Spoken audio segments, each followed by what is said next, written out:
పిల్లలకి స్కూల్ పాఠశాల అయితే పేరెంట్స్కి స్కూల్ పేరెంట్స్శాల.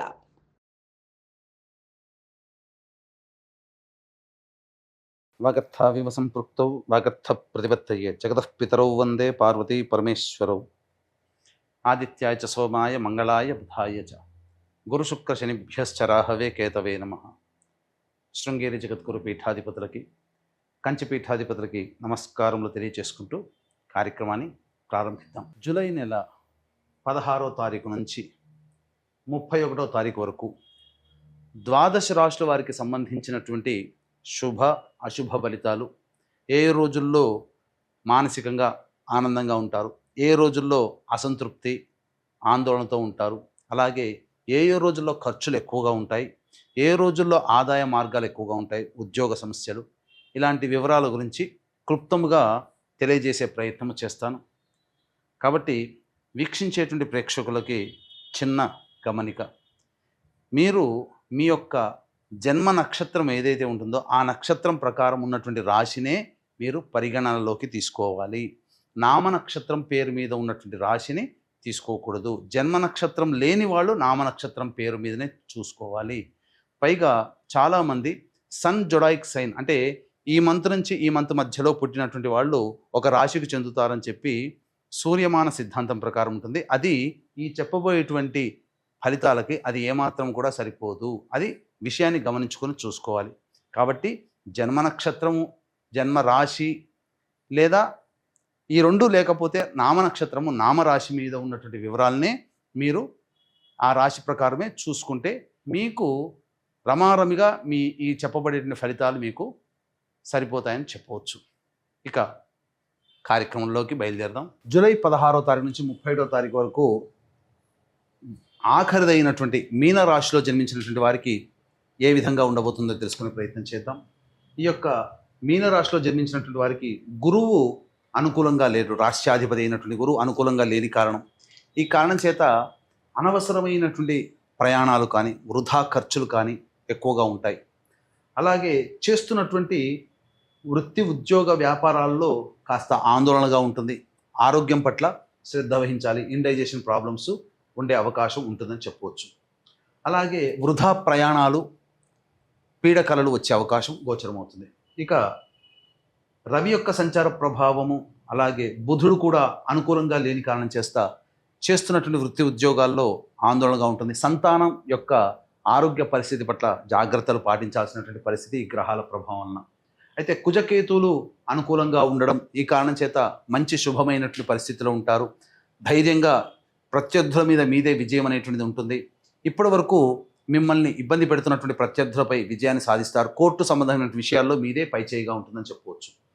ఇక రాహు ప్రభావం, జన్మశని ప్రభావము అనుకూలంగా లేని కారణం చేత కొంత ఇబ్బందికర పరిస్థితులు అనేటువంటివి ఎదుర్కోక తప్పదు. పనులన్నీ కూడాను నత్తనడక నడిచే అవకాశం ఉంటుంది. అయితే శుక్రుడు అనుకూలంగా ఉన్నటువంటి కారణం చేత దంపతుల మధ్య ఉన్న విభేదాలు కానీ, భాగస్వామ్య వ్యాపారాల మధ్య ఉన్న విభేదాలు కానీ కొలిక్కి వస్తాయి. నూతన వ్యక్తులు పరిచయం అవుతారు. అన్ని విధాలుగా ఆనందదాయకంగా ఉంటుంది. తర్వాత చెప్పొచ్చేది ఏమిటంటే రవి, బుధుడు మరియు శని, రాహు ఈ గ్రహాల కలయిక, అలాగే గురువు కూడా, ఈ గ్రహాలు అనుకూలంగా లేని కారణం చేత కొంత ఇబ్బందికర పరిస్థితులు. శుక్రుడు, కుజుడు, కేతువు సంపూర్ణంగా యోగిస్తూ ఉండడం మంచి శుభ పరిణామంగా చెప్పవచ్చు. ఇక ఈ రాశిలో జన్మించినటువంటి వారికి వివాహ సంబంధమైనటువంటి విషయాల్లో కాస్త ఇబ్బందికర పరిస్థితులు అనేటువంటివి ఉంటాయి. కాబట్టి జాగ్రత్తలు పాటించండి. అలాగే కోరుకున్న జీవిత భాగస్వామి కానీ, కోరుకున్న వ్యాపార భాగస్వామి కానీ మనకు లభించలేకపోయారనే బాధ ఎక్కువగా ఉంటుంది. అయితే ఈ రాశిలో జన్మించినటువంటి వారికి ప్రధానంగా గర్భవతులు వైద్యుల యొక్క సలహాలు, సూచనలు పాటించాలి. అలాగే గర్భధారణకి సంబంధించి చూసేటువంటి దంపతులు కాస్త వాయిదా వేసుకోవడం మంచిది, ఎందుకంటే సమయం అనుకూలంగా లేదు కాబట్టి. ఇక విద్యార్థులైతే చాలా కష్టపడితే కానీ మంచి ఫలితాలు పొందలేకపోతారు. కోరుకున్నటువంటి యూనివర్సిటీలో కానీ, కాలేజీలో కానీ ప్రవేశం లభించాలి అని అంటే కాస్త దైవానుగ్రహం పొందే ప్రయత్నం చేయండి. సమస్యాత్మకంగానే విద్యార్థులకు ఉందని చెప్పవచ్చు. తర్వాత మిశ్రమమైనటువంటి ఫలితాలు ఈ యొక్క మీనరాశిలో జన్మించినటువంటి వారు పొందుతారు. ఇక ఈ మీనరాశిలో జన్మించినటువంటి మహిళలకి గౌరవ మర్యాదలకి లోటు ఉండదు, కానీ వృధా ప్రయాణాలు, అనవసరమైన బాధ్యతలు, అలాగే ధనపరంగా ఖర్చులు అధికంగా ఉండడం, ఇవన్నీ కూడా మీకు నష్టాన్ని కలగజేస్తున్న గౌరవ మర్యాదల విషయంలో మాత్రం మీకు ఏమాత్రం లోటు ఉండదు కాబట్టి మంచిగానే ఉంటుంది. ధనపరమైనటువంటి విషయాల్లో జాగ్రత్తలు పాటించండి. ఎవరికి కూడాను అప్పుగా ఇవ్వకుండా ఉండడమే చాలా మేలు అనేటువంటి విషయాన్ని ఈ రాశిలో జన్మించినటువంటి మహిళలు గుర్తించాలి. ఇక రోజువారీ కార్యక్రమాల్లో 16 నుంచి 31వ తారీఖు వరకు ఆదాయం, ఖర్చు, సుఖము, దుఃఖము లాంటివి ఎలా ఉంటాయో తెలుసుకునే ప్రయత్నం చేద్దాం. ఇక 16, 17 తారీఖుల్లో పెండింగ్లో ఉన్నటువంటి పనులను పూర్తి చేసుకుంటారు. బాధ్యతల్ని కంప్లీట్ చేసుకున్నామనే సంతోషంతో విందులు వినోదాల్లో పాల్గొంటారు. ముఖ్యంగా పాత స్నేహితులు కలిసే అవకాశము గోచరమవుతుంది. ఇక 18, 19, 20వ తేదీల్లో జాగ్రత్తలు పాటించండి. ముఖ్యంగా కుటుంబ సభ్యులతో, జీవిత భాగస్వాములతో, వ్యాపార భాగస్వాములతో కొంత పొరపచ్చాలు వచ్చే అవకాశం ఉంటుంది కాబట్టి జాగ్రత్తగా ఉండండి. అలాగే ధనపరమైనటువంటి నష్టాలు కూడా గోచరమవుతున్నాయి. ఇక మనస్సు ప్రశాంతంగా ఉండదు అని చెప్పవచ్చు. లౌక్యంతో వ్యవహరించండి. 21, 22 తేదీల్లో జాతకరీత్యా మంచి శుభమైనటువంటి స్థితి. నూతన వ్యక్తులు, స్త్రీలు పరిచయమయ్యే అవకాశం గోచరమవుతుంది కాబట్టి అన్ని విధాలుగా సహాయ సహకారాలతో ముందడుగు వేస్తారు. రాని బాకీలు వసూలవుతాయి. ఖర్చుకు మించిన ఆదాయాలు లభించడం ద్వారా సమస్యల్ని పరిష్కరించుకుంటారు. ఇక 23, 24వ తేదీల్లో కనుక చూసుకున్నట్లయితే ఖర్చులు అధికంగా ఉంటాయి. పెద్దల యొక్క ఆశీర్వచనం లేకపోవడం, అనగా అధికారులు కావచ్చు, కుటుంబ పెద్దలు కావచ్చు, మీకు సరైన సమయంలో స్పందించలేకపోవడం వల్ల కొన్ని సమస్యలు ఎదుర్కొనే అవకాశం ఉంటుంది కాబట్టి జాగ్రత్తలు పాటించండి. ఇక వాహనాన్ని నడిపేటప్పుడు జాగ్రత్తలు పాటించాలి. తల్లిగారి ఆరోగ్యం పట్ల శ్రద్ధ వహించాలి. గృహ మరమ్మతులకి, వాహన మరమ్మతులకి ఖర్చులు అధికంగా ఉంటాయి. వీక్షించేటువంటి ప్రేక్షకులు కూడా గమనించాల్సింది, కాశీ విశ్వేశ్వరుని యొక్క ఆజ్ఞ మేర కాశీ క్షేత్రంలో ఈ మాసంలో ఉండడం జరుగుతుంది. జూలై 24వ తారీఖు పునరుసు నక్షత్రం, గురువారము, అమావాస్య కలిసినటువంటి అద్భుతమైన పుణ్యతిథి రోజున మీ పెద్దల యొక్క ఆత్మతృప్తి కోసం బ్రాహ్మణుని కర్తగా పెట్టి పిండ ప్రదాన కార్యక్రమం చేయించడం జరుగుతుంది. ఎందుకంటే ఏ క్షేత్రంలో పిండ ప్రదానం చేసినా దేవతలు పితృలోకానికి చెందవేస్తారు. కానీ కాశీ క్షేత్రంలో జరుపుతున్నప్పుడు సాక్షాత్తు మీ పితృదేవతలే వచ్చి ఆ ఫలితాన్ని తీసుకుంటారు కాబట్టి ఈ అవకాశాన్ని మిస్ చేసుకోకండి. అలాగే మీ జాతకరీత్యా కలుగు విద్య, వివాహ, ఉద్యోగ, దాంపత్య, అనారోగ్య సమస్యల నివారణకి, అలాగే మేష, మిథున, కర్కాటక, సింహ, కన్య, వృశ్చిక, ధనస్సు, కుంభ, మీన రాశిలో జన్మించినటువంటి వారికి దోష పరిహారార్థమై కాశీ క్షేత్ర పాలకురాలు వారాహి, క్షేత్ర పాలకుడు కాలభైరవ హోమాలతో పాటుగా ప్రత్యంగిర, బగలాముఖి, రాజశ్యామల, సుదర్శన హోమాది కార్యక్రమాలు జరిపించడం జరుగుతుంది.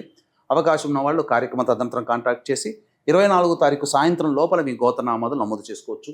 ఇక 25, 26వ తారీఖులో చేస్తున్నటువంటి వృత్తి, ఉద్యోగంలో, వ్యాపారంలో మెలకువతో ఉండండి. ప్రభుత్వ దండనలు కలిగే అవకాశం ఉంటుంది. జాగ్రత్తలు పాటించండి. సంతానం ఆరోగ్యం పట్ల కూడా శ్రద్ధ వహించాల్సినటువంటి పరిస్థితి, వృధా కాలయాపన జరుగుతుంది. ఇక 27, 28, 29, 30, 31 ఈ రోజుల్లో మీకు అనుకూలంగా ఉంటుంది. అన్ని విధాలుగా సహాయ సహకారాలు ఉంటాయి.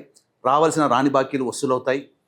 విందులు వినోదాలు కుటుంబ సభ్యులతో ఆనందంగా గడుపుతారు. స్నేహితులతో ఆనందంగా ఉంటారు. ఖర్చుకు మించిన ఆదాయం లభించడం ద్వారా అన్ని విధాలుగా శుభంగా ఉంటారని చెప్పొచ్చు. ఏ తర్వాత చెప్పొచ్చేది ఏమిటంటే మీకు ప్రధానంగా ఇటు శని, రాహువు, అలాగే రవి, బుధుల యొక్క అనుగ్రహం లేని కారణం చేత ప్రతిరోజు రావి చెట్టు చుట్టూ నారాయణాయ నమః అంటూ 27 ప్రదక్షిణలు చేయడం, లేదా తులసి చెట్టు దగ్గర ఆవునేతితో దీపారాధన చేసి విష్ణు సహస్రనామ పారాయణం చేయండి.